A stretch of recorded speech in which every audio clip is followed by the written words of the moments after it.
दोस्तों, दुनिया में लगभग हर प्राचीन सभ्यताओं में मौत के बाद की यात्रा पर बहुत ध्यान दिया गया है। लेकिन जब हम प्राचीन इजिप्ट की बात करते हैं तो वहां पर मौत के बाद की जिंदगी को कुछ ज्यादा ही इंपॉर्टेंस दिया जाता है। प्राचीन इजिप्ट के pharaohs के लिए विशाल पिरामिड्स बनाए जाते थे। उनके सम्मान में पिरामिड्स के आसपास खूबसूरत बिल्डिंग्स कंस्ट्रक्ट की जाती थी। उनके टॉम्ब्स हीरे जवाहरात और कई जरूरी चीजों से भर दी जाती थी। उनके मौत के बाद कई ऐसे अनुष्ठान किए जाते थे जिससे कि मौत के बाद की उनकी यात्रा सफल हो सके। ये यात्रा होती थी गॉड ऑफ डेथ यानी कि मौत के देवता के पास तक जाने की। लेकिन एंशिएंट इजिप्शियंस ऐसा क्यों किया करते थे और ये मौत के देवता थे कौन? आखिर इजिप्शियन लोग किसी pharaoh की मौत के बाद उसकी बॉडी को इतना प्रिजर्व करके क्यों रखते थे? इन सारे सवालों के जवाब आज मैं आपको इस वीडियो में देने वाला हूं। तो हेलो गाइस, मैं कौशिक और चलिए चलते हैं प्राचीन इजिप्ट की सैर पर। दोस्तों, प्राचीन इजिप्ट में सोल यानी कि आत्मा को अमर माना जाता था। लोग मानते थे कि मौत के बाद उनके राजा फील्ड ऑफ रीड्स में जाते हैं। इजिप्शियन लैंग्वेज में से आरू कहा गया है। ये जन्नत जैसी एक जगह होती है जहां आत्मा की मुलाकात ओसिरिस से होती है। अब इससे पहले कि मैं आपको ओसिरिस के बारे में बताऊं, हमें आरू को समझ लेना चाहिए। एंशिएंट इजिप्शियंस के अनुसार पृथ्वी पर हमारा जीवन हमारी अमर आत्मा के जीवन का सिर्फ एक छोटा सा हिस्सा होता है। आरू को एक ऐसी जगह माना गया है जहां हमारी आत्मा हमेशा के लिए जन्नत में रहती है। उसे ना कोई बीमारी होती है, ना दुख होता है और ना ही उसकी मौत होती है। प्राचीन इजिप्शियन पेंटिंग्स और इंग्रेविंग्स में से एग्रीकल्चर के लिए हेवन माना गया है। मौत के बाद इंसान इसके गेट से होते हुए नील नदी के किनारे की खूबसूरत जमीन पर चलते हैं और यहाँ के छायादार पेड़ों के नीचे आराम करते हैं। यहाँ उन्हें धरती पर किए गए उनके अच्छे कर्मों के लिए कई प्रकार के इनाम मिलते हैं। ये जगह सिर्फ उन्हीं लोगों के लिए है जिन्होंने धरती पर रहते हुए अच्छे काम किए हो और जो दिल के साफ और नेक हो। लेकिन आरू तक जाने का रास्ता इतना भी आसान नहीं है। जब एक pharaoh को उनके टॉम्ब में दफना दिया जाता है तो उन्हें आरू तक पहुंचने से पहले चलते हुए अंडरवर्ल्ड से गुजरना होता है। इजिप्शियन सिविलाइजेशन में अंडरवर्ल्ड को डुआत कहा गया है। ये तारू तक जाने का रास्ता होता है। मौत के बाद जब आत्माएं टॉम्ब से होती हुई अंडरवर्ल्ड में पहुंचती है तो उन्हें हॉल ऑफ द ट्रूथ यानी कि सत्य के दरबार में रुकना होता है।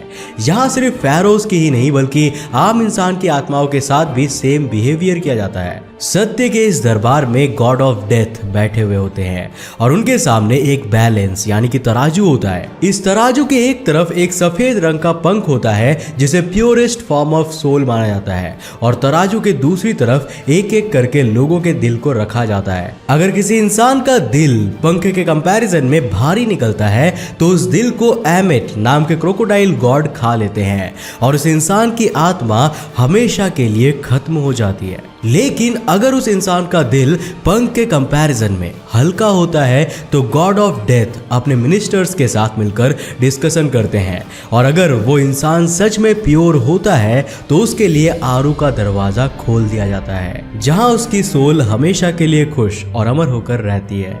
इन सभी बातों से ये क्लियर हो जाता है कि गॉड ऑफ डेथ यानी कि मौत के देवता का इजिप्शियन सिविलाइजेशन में एक बहुत बड़ा रोल था और वही उनकी आत्माओं का फैसला किया करते थे। लेकिन हमारा सवाल तो अभी भी वहीं का वहीं है। इजिप्शियन सिविलाइजेशन में गॉड ऑफ डेथ कौन थे और वो आए कहां से थे? वेल, ओसिरिस को ही हम गॉड ऑफ डेथ कहते हैं। लेकिन ओसिरिस के गॉड ऑफ डेथ बनने की कहानी एनुबिस से होकर गुजरती है। दोस्तों, एंशिएंट इजिप्ट के पहले किंगडम से लेकर आखिरी किंगडम तक हमें एक चीज कॉमन देखने को मिलती है।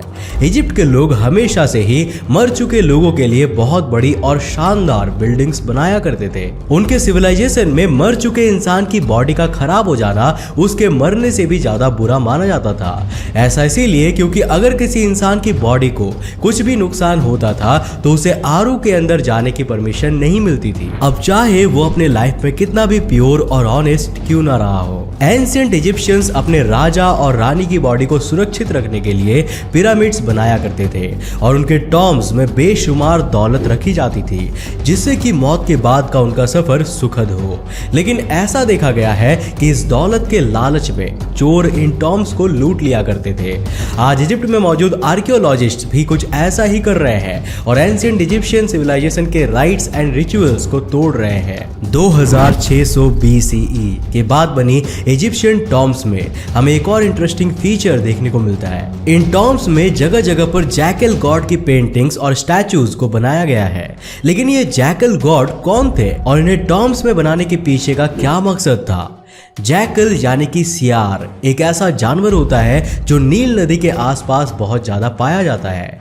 एंशिएंट इजिप्ट में जैकल्स मर चुके इंसान के ग्रेव्स को खोदकर उसकी लाश को खा जाते थे, जिससे मौत के बाद की उसकी जर्नी खत्म हो जाती थी। इससे बचने के लिए एंशिएंट इजिप्शियंस जैकल गॉड की पूजा किया करते थे। ये जैकल गॉड थे एनुबिस।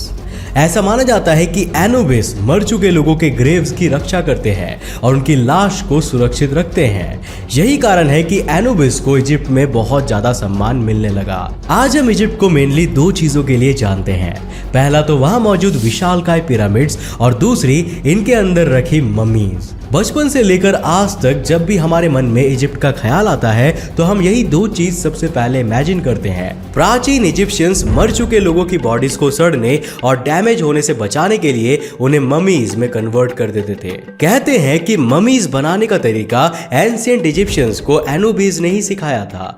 एनुबिस ने सबसे पहले ओसिरिस की डेड बॉडी को ममी बनाया था। अब ओसिरिस की मौत को समझने के लिए हमें एंशिएंट इजिप्ट की एक और कहानी को जानना होगा। दोस्तों, सेट को एंशिएंट इजिप्ट में युद्ध, अराजकता और तूफानों का देवता माना जाता था। वहीं शुरुआत में ओसिरिस एक महान राजा हुआ करते थे, लेकिन गॉड ऑफ द डेथ नहीं थे। ऐसा कहा जाता है कि सेट ने ही ओसिरिस का मर्डर किया था, लेकिन आखिर इसका रीजन क्या था?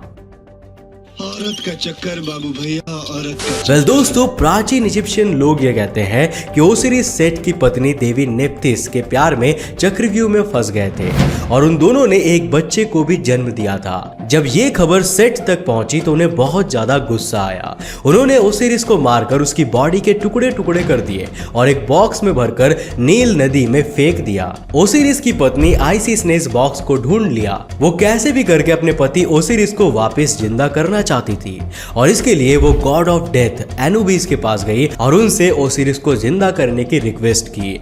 एनुबिस ने ना सिर्फ ओसिरिस को फिर से जिंदा कर दिया, बल्कि उन्होंने ओसिरिस को हॉल ऑफ द ट्रुथ में एक जज के रूप में जगह दे दी।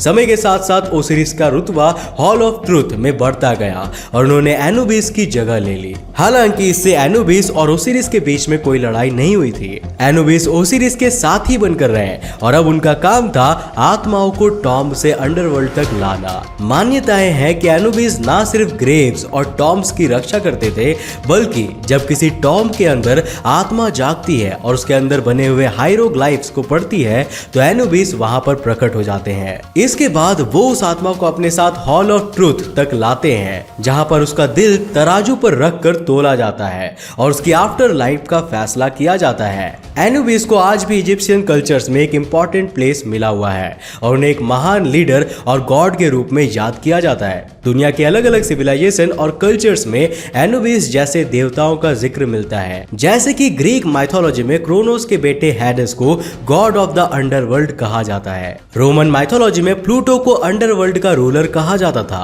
पर्शियन लोग एस्टो विडाटू को मौत के बाद की दुनिया का देवता मानते हैं और भारत में ये जगह यमराज को दी गई है। तो क्या मौत के बाद सच में इंसान जिंदा रहता है और क्या सच में हमारी आत्मा अमर होती है? क्या हमारे आज के कर्म ये फैसला करते हैं कि हम स्वर्ग में जाएंगे या फिर नर्क में? मुझे पता है कि ऐसे कई सवाल आपके दिमाग में अभी घूम रहे होंगे। तो क्या आप लाइफ आफ्टर डेथ के बारे में एक डिटेल्ड वीडियो देखना चाहते हो? अगर हाँ तो इस वीडियो को ज्यादा से ज्यादा लाइक करना और नीचे मुझे कमेंट्स में बताना कि आप चाहते हो वीडियो या नहीं। अगर आपके कमेंट्स ज्यादा हुए तो मैं इस पर वीडियो डेफिनेटली लेकर आऊंगा। तो आज के लिए बस इतना ही। मुझे उम्मीद है दोस्तों कि आज की इस वीडियो से आपने काफी कुछ नया सीखा होगा। अगर सीखा तो इस वीडियो को लाइक करने के साथ साथ अपने फ्रेंड्स और फैमिली के साथ शेयर कर देना। अगर आप नए हो इस चैनल पे और ऐसे इंटरेस्टिंग वीडियोस देखना चाहते हो तो इस चैनल को सब्सक्राइब करने के साथ साथ नोटिफिकेशन बेल कॉन कर देना ताकि आप देख सको हमारा वीडियो सबसे पहले। तब तक के लिए बाय, जय हिंद।